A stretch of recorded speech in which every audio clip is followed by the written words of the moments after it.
that Goff was in bounds with both feet so that it wasn't a penalty, so I'll take his word for it. I could not tell. That's the one thing, and I never saw a replay. So I could not tell if he was out of bounds or not. I could not see his legs from where I was sitting. So, I mean, I had a good seat, but it's just that I was on about the 40-yard line on the other side, but I just could not see him below the, there's a little bit of a crown on the other side, and I just could not see his feet. So I could not see if he was in bounds or not when he got hit. But he said he was in bounds. And Mon said they said it was a good call on TV. Eddie C said he was in bounds. It was a good call. So there we go. That clears up that. All right. Bernie and Howard Beach. What's up, Bernie?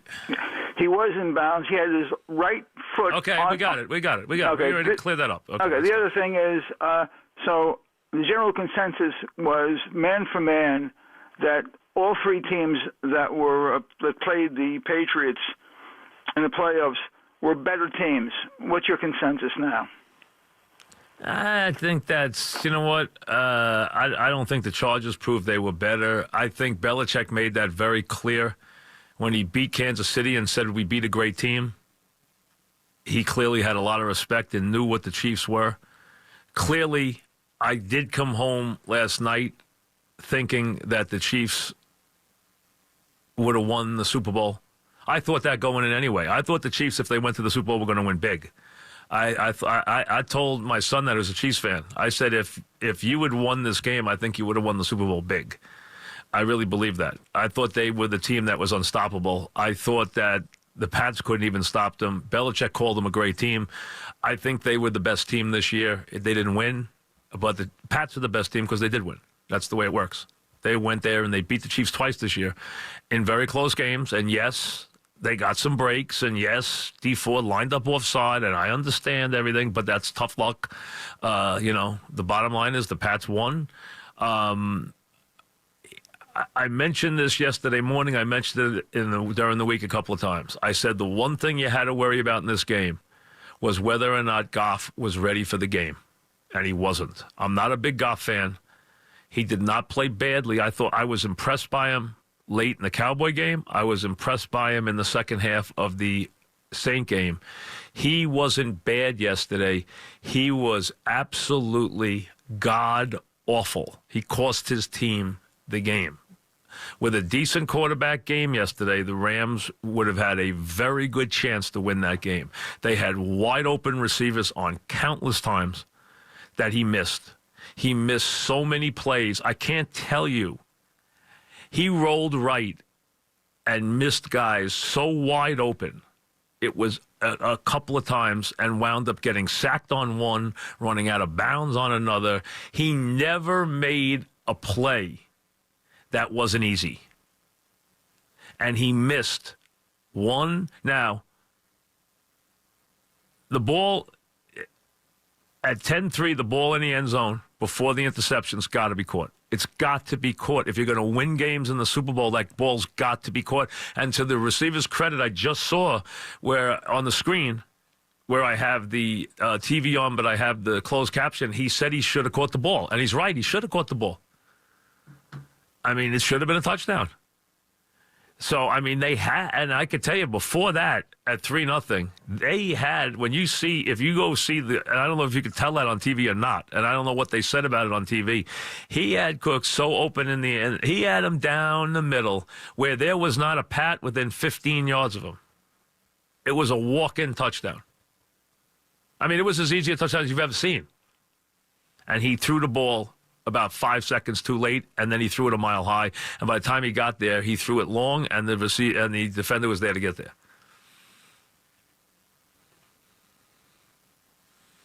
Drew in Westchester, what's up, Drew? Hi, Mike. It was a pretty close call to me, but I actually thought McVay was worse than Goff. I don't think he was, but I think he was bad. I don't think if you saw the game from my vantage point, you wouldn't have thought that. But McVay had a terrible game, too. Terrible game. And I thought not running a play on 3rd and 22 in that spot, knowing that you have a big play offense, number one, and knowing that you're going to give the ball back to Tom Brady in a 3-3 game with 10 minutes left to give up at that point, to give up down on the 31-yard line is absolutely just gutless. And Mike, the reason why I give McVay the biggest goat horns is because I thought he just did an awful job of helping his quarterback at all once he saw that, first of all, the offensive line to me didn't show up either. The right guard. They got outplayed on the offensive line. I'll give the Pats that. They got outplayed. But what I didn't like was he never made them guard the width of the field. The Pats are not fast. The crossing patterns were there all night. The speed of the Rams was so overly present, and he never stretched them. He played tight formations all night. And I just thought it was such a bad game plan. It was unbelievable. He never stretched them. He never made them run sideline to sideline. And that's what they don't do. That's what Andy makes them cover, and that's why they have. That's why, and I understand they have Mahomes and they have Hill and they have Kelsey. I understand that, but the bottom line is they utilize their speed with their play calling. The Rams did not. The Rams played the game in a very tight box, which played into the Pats. For some reason, the Rams thought they were going to line up and run the ball straight at the Pats. There's no way you're running the ball straight at the Pats. They're big. And they're good tacklers because that is what they believe in. But they don't have speed on defense. You've got to make them move sideline to sideline.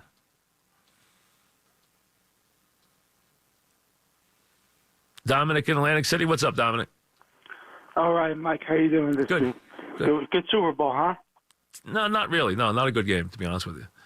Terrible. Not a well-played game. Goff got thrown around like a rag doll. It was pathetic. I've never seen a quarterback on the ground like that. And that wasn't the problem. He didn't get hit that much. Listen, he got sacked a couple times. He didn't get hit that much. But there was nobody out there playing like Preston Pearson to save him. You know what I mean? No, I don't know what you're talking about, to be honest with you. Andrew in River Edge. What's up, Andrew? How are you, Mike? First time, long time. I just wanted to discuss Goff's psychology and kind of with McVay. I'm a combat veteran, and I just wanted to say that, I looked at Goff pregame, during the warm-ups, and you could see it in his eyes that it was obviously a very big moment, and, I don't think he could help it. And one thing is when you're in combat and you're overly stressed, you get tunnel vision, and I think that's why he couldn't see any open receivers. And I think McVay is too young and too inexperienced. He's a great coach, and I think he's going to have a lot of success. But at the same time, I don't think he could get his arms around Goff because I did 2 tours. And the first tour I went with guys, and then I went back with the same set of guys, and it was different. You knew how to get your arms around. Well, I don't want. I thank you for your service. I don't want to compare. Yeah, no, either way. I don't want to compare. War and sports are two different things. Yeah, I don't want to compare. I'm just talking about the psychology. Well, listen, he wasn't ready. About what I saw in Goff. No, he wasn't ready for the game. I mean, that's the bottom line. He wasn't ready to execute the game. He couldn't play. And listen, they made some plays because, listen, they had such a speed advantage. Such a speed advantage. I mean, when they got the ball in the open field, they beat the Pats. The Pats never got them down the first time with the first move. Never. They had guys open. And I tell you, Cooks has got to catch that ball in the end zone. I just saw it again. I mean, come on. If you want to win Super Bowls, you got to catch that ball. You can't drop it. The ball hit him in the hands. I got to give him credit. You got to catch that. The ball's in his hands. He's cradling it. You got to take that ball and catch it. Right there, John Sternworth catches that ball. Lynn Swann catches that ball. I'll give you 50 other guys. They catch that ball. Michael Irvin catches that ball. John Taylor catches that ball. Edelman catches that ball.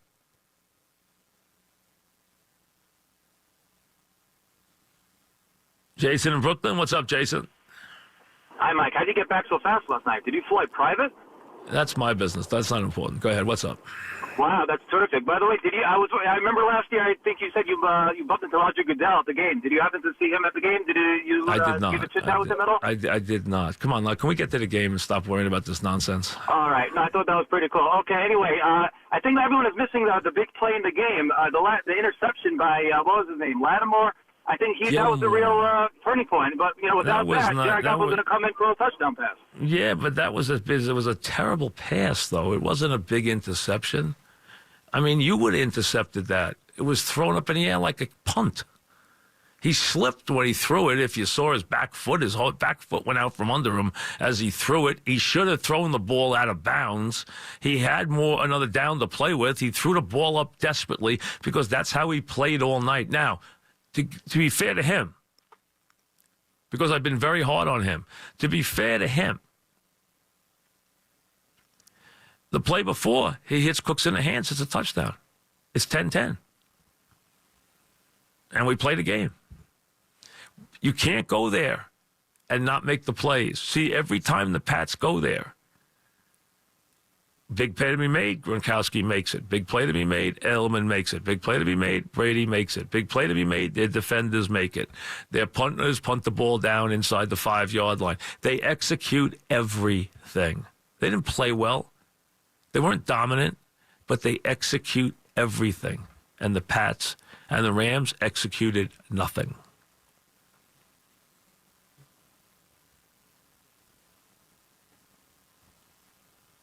And I want to give Belichick credit for a good game plan, put pressure on him and everything else. But I'm going to be honest with you. The Ram defense played better than the Pat defense. First of all, because of who they were playing against.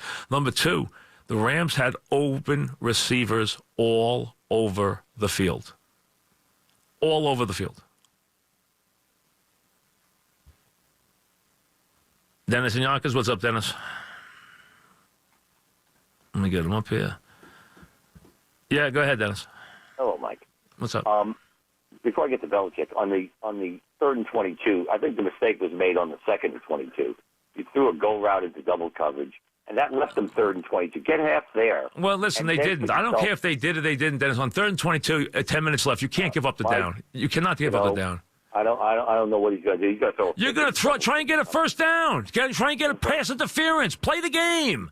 What are you going to do, hand the ball back to him and let him come down the field, which is exactly what happened? Romo said the same thing I thought. He said they're going to hand it off, and they did. And, so what? You don't give up the that's gutless. That's why Tony Romo never won anything in his life. Well, that may be the case. Hey, on Belichick, it's funny. You're right. If you could give it MVP to a coach, you get it. But absolutely, good game plan. But let me be fair here for a second. The Rams dropped one touchdown. They had a wide-open guy that he missed that it should have been 7-3, which he was open by 20 yards, and they had open receivers all over the field. In the end, though, they held the second highest scoring offense at 3, one way or the other. Well, yeah, because the quarterback, there's an expression for what the quarterback did. And I saw Tuck after the game last night, and we happened to pass in the elevator, and he looked at me and said, "Have you ever seen a quarterback play a worse game?" And I said, no. Well, speaking of that, Mike, in his just 1 year further removed from the start of his career, that's why when people, I bristle when people talk about Eli. I know he's got 2 championships. Oh, please. How easy, the composure and it takes to take teams 88 and 83 yards in the last 2 minutes of Super Bowls. You know what I said to Tuck? You know what I said to Tuck last night? Here's what I said to Tuck in the elevator. Yeah. How special do you guys feel every time these guys come here and beat somebody else? And you came here and beat them twice. Makes what the Giants did and what Eli did better every single day. You fools who knock Eli Manning. It's real easy to come here and beat the Pats in this game, isn't it? Eli did it in the 4th quarter from behind twice. Twice. And against the undefeated team, all he did was go 9 for 14 for 152 yards and 2 touchdowns in the 4th quarter. Dopes. Dave in Milford. What's up, Dave? Mike, I was listening to you before. You did say something that prompted my call, and you said about the Patriots with their calls. And I don't want to how they seem to get the calls all the time. I don't really want to harp on all the things that the historicity about the Patriots and how you go back to the Tuck rule and everything. But I do have to say one thing. I want to ask what your opinion on it.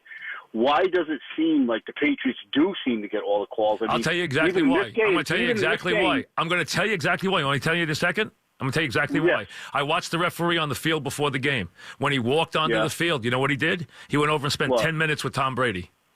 10 minutes. And he went over and he shook Gronkowski's hand. Okay? And he didn't go near Goff. until one time he brushed by him and he basically glanced at him. He had spent 10 minutes with Tom Brady. I sat in my seat and watched this. They have star players. Star players get calls. Okay, if you touch Tom Brady, it's a penalty. If you go near him, it's a penalty. They get the break. Great teams get breaks. The Yankees have gotten many breaks through the years. Okay, great teams get breaks, but to their credit, they don't make stupid mistakes either. I understand that. I do understand that. But I just want to ask you one thing that I need clarification on, because they never really clarified it in the game. That hit when he passed the ball, I don't know if it was a screen pass, but I think the running back caught the ball. Yeah, and they called that a helmet to helmet, and that was a terrible call. Was it helmet to helmet? Or that's what they called it on the field. Wide receiver. They called it helmet to helmet on the field. Now, again, I'm at the game. They called it helmet to helmet, never showed a replay, but I'll tell you this. That was a horrible call. It was an awful call. It would have been 3rd and 14 on that drive. It gave him a first down. It would have been 3rd and 14. I couldn't believe it. I saw the flag. I said, what's the flag for? I thought it was on Pats for holding. Then they said, personal foul on the Rams. I said, what the heck? They didn't go near Brady. And then they said, helmet to helmet. I said, on a screen pass, we're calling a helmet to helmet? That was a terrible call. That was a terrible call. Now, again, all right, it's early in the game. I'm not going to harp on that call. It happened. It was a terrible call. I admit that. It was a terrible call. The bottom line is the Rams made too many mistakes. Their quarterback was not ready for the game. The game was way too big for him. And they had drops. Now, give their defenders credit. Talib did a nice job.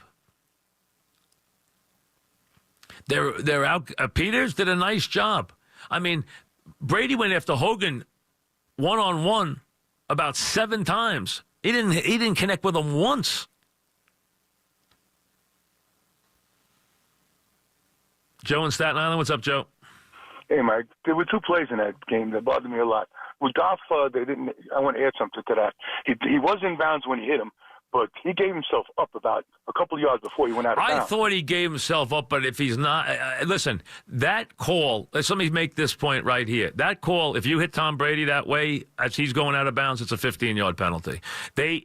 You're a young quarterback, you're not getting that call. But if he hit Brady that way, that hard, they would have given him 15 yards. You could take it to the bank. Yeah, I agree. And the second one is with that hit on, it might have been the 2 best plays they ever seen for defense, where he said a late hit after he gave it to the back. The play before that was great when he tackled him, right? As soon as he got the ball, he tackled him, he was out. And then that play that he called the late hit, that was a beautiful play. That would have been third. That was a terrible call. Maybe knocked the ball out of his hand. That was a terrible call. I agree. That was a terrible call, and that was an atrocious call. I couldn't even tell what that. I mean, that call seemed like I didn't even see anything on that play. I didn't understand that call at all. They called it helmet to helmet on the field. But again, listen. What's going to kill the Rams here is basically they dropped the ball when he did get the ball there. He didn't get the ball there when he had so many chances to get the ball there. And their quarterback, and typical, when they did have a chance to make a play, the Pats made a play. Gronkowski makes the catch. Edelman made so many catches. I mean, they're the Pats. I mean, there wasn't a lot of action in the game. Let's be honest. The Pats won a game where they scored 1 touchdown and were 3 of 13 on 3rd down.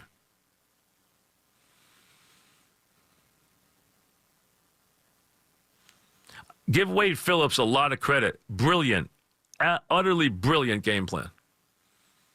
Bob in Riverhead, what's up, Bob? Hey, Mike, how are you? What's happening? I just feel like the Rams played a very good defensive game. Oh, wonderful. Wonderful. The offense just actually played a better defensive game than the Pats did.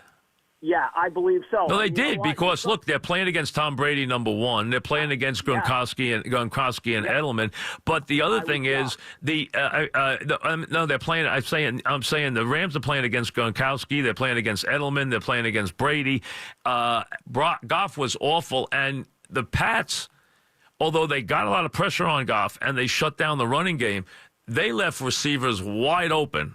And their feeling must have been Goff's just not going to get the ball there. We're going to get him under duress, and he's not going to get the ball there. And that's what they did. But you know what's funny? You stole my thunder. I mentioned to my wife maybe 4 or 5 times watching that game last night. It's funny, but I said, you know what? I said, everybody, they're Eli haters, and they knock Eli. I said, you know what? The composure and the way that guy played against these guys, the last 2 Super Bowls, I said, look at it. It's night and day. I said, this is what separates. Absolutely. Hey, the Giants, you know what? Here's the thing. The Giants, remember, know how to play the same way Belichick knows how to play. Coughlin was taught the same way that Belichick was taught. They were both taught by Parcells. They're taught the same way. That's why when they get out there, they know how to play the Pats. They can play the Pats game. And Brady was very frustrated during the game, exceedingly frustrated. You couldn't see some of that coming off the field, but he was very frustrated. I watched him. He was very frustrated. He was having a hard time. And he only missed Hogan once. Hogan was only wide open once. He had Hogan wide open. I said, oh, no, I could see it developing. And he bounced it in front of him. I was shocked. Victor in Bridgewater. What's up, Victor? Hey, Mike, how's everything? What's happening? Good. This is a decent game. I'm a big Patriots fan, and right. I'm a little younger. I'm 21. Right. You've seen a lot of quarterbacks in the history of what you've been doing.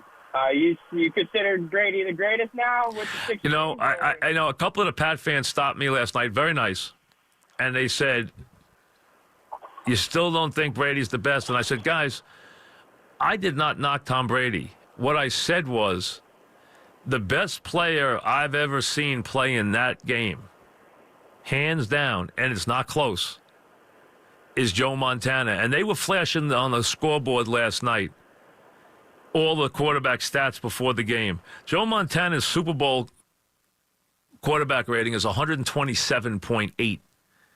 He never threw an interception. He never lost the Super Bowl.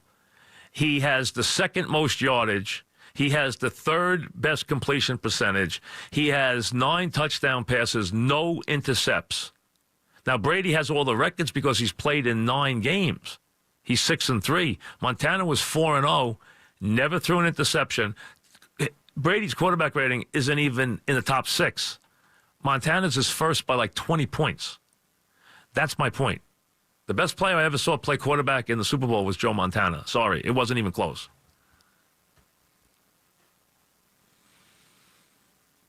Alan Parsippany, what's up, Al? Good afternoon, Mike. How are you? What's happening? So I agree with every point you're making about the game last night. I have a question for you. Obviously, I respect your opinion. You know the NFL inside out. What is your take? What is your opinion on this take? The fact that Brady, after everything he's accomplished, he's been to 9 Super Bowls, he's won 6. You know, he's 41 years old. Right. The fact that he is not riding off into the sunset, because the New England. I think I think that's his greatest quality. I think the amazing thing is that he cares, that he wants to keep doing this, that he has the intensity and the love and the discipline to keep doing this is utterly remarkable. That's his greatest quality. But longevity doesn't automatically make you the best to ever play the game. Now, my question to you is, do you think, because it seems like him and Belichick's bickering, they seem to be in a... they're fine. See, I think that's so overrated. Belichick went across and hugged them last night. Do you think the fact that he's sticking around long enough to see Belichick maybe go just... No, I think Belichick they just... doesn't prove that he can win a Super Bowl without Brady? No, I don't think it's anything like that. I don't think it's anything like that. I think, you know what? I think they both like winning. Okay. I think they both... And listen, there have been games where Belichick didn't do his job, like last year against the Eagles. He got run out of the building. There have been games like last night when Tom didn't have a big game and Belichick's defense bailed him out. So they've had Super Bowls both ways. That's fine. That's being on a team. Last night it was Bill Belichick's defense that won the game. And other times it's Tom Brady's offense that won the game. Last year, Tom Brady's offense was sensational, but Bill Belichick's defense couldn't stop the Eagles. So they lost the game. It happens. That Brady has played in 9 of those, that he continues to try to, and he plays with such intensity, with such a fervor, and cares so much at that age is utterly remarkable. That's his greatest quality. Brady's an all-time great. No one will take that away from him. But does he have to be the best who ever walked on the field? No. That's not knocking somebody if you say that. Now, do I think anybody's going to go to 9 Super Bowls? It's going to take a long time. You better be with the right coach. You better be in the right system. Because if it's just about quarterbacking, how come Aaron Rodgers can't get here and win? So the bottom line is everything has to click. And Brady and Belichick together are a great team. But as I was saying to these guys last night, the best player I ever saw play on that field in a Super Bowl at quarterback was Joe Montana. That's all. That's not a knock. Todd in Parsippany. What's up, Todd? How you doing, Mike? What's happening? I'm a diehard Ram fan. Just got back from the Super Bowl at 3 in the morning last night, and I echo exactly what you said. Because leaving the game, I'm saying to myself, you hold Brady to 13 points. This defense that was on the field forever. Yep. Luckily, it was the Super Bowl where they had all those extra all those breaks. Otherwise, yep. They would have been dead. Exhausted. But, I agree. And they just played fantastic, shutting down everybody but Edelman. Great job by Wade. Great job by Wade Phillips. He did a great job last night. One point I want to make, besides, you were right dead on about Cooks. You got to make the catch when the money's on the line. That's why you got your contract. You got to make that catch. I agree. And Goff, if he wants his contract, he's got to find out and find Cooks earlier. Those are Super Bowl plays. Those are what makes you win Super Bowls. The first one at 3-0 is gonna haunt Goff all summer because it would haunt me. He had him so open in the middle of the field, it just took him forever to find him. And when he did, he threw this rainbow, and by the time it got to him, and he still almost caught it, and they knocked it away, and it was long anyway. He had him. I said touchdown. I mean, he was so open, it was unbelievable.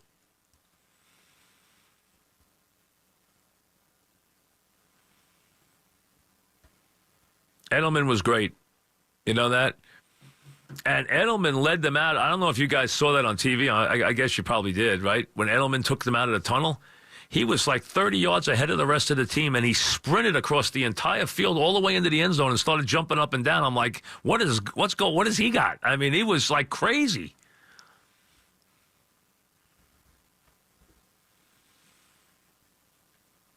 Hey, it was, Now, here's the one. Here's what I'll tell you about the Super Bowl. It is the worst. It is torture. It has become it's even gotten worse. It is torture to sit in that building for a Super Bowl game. Every 3 plays, there's a break. Every 3 plays, it seems like we stop for 5 minutes. Not only stop for 5 minutes, but then, now let's announce the Hall of Fame team. Now let's do this. Now let's do that. Now let's do this. Can we please play football? I mean, it never seems like you run 4 plays in a row. It doesn't even seem like a football game. It's impossible. Impossible. It's torture to watch a game in that building during the Super Bowl. They never play. Back after this.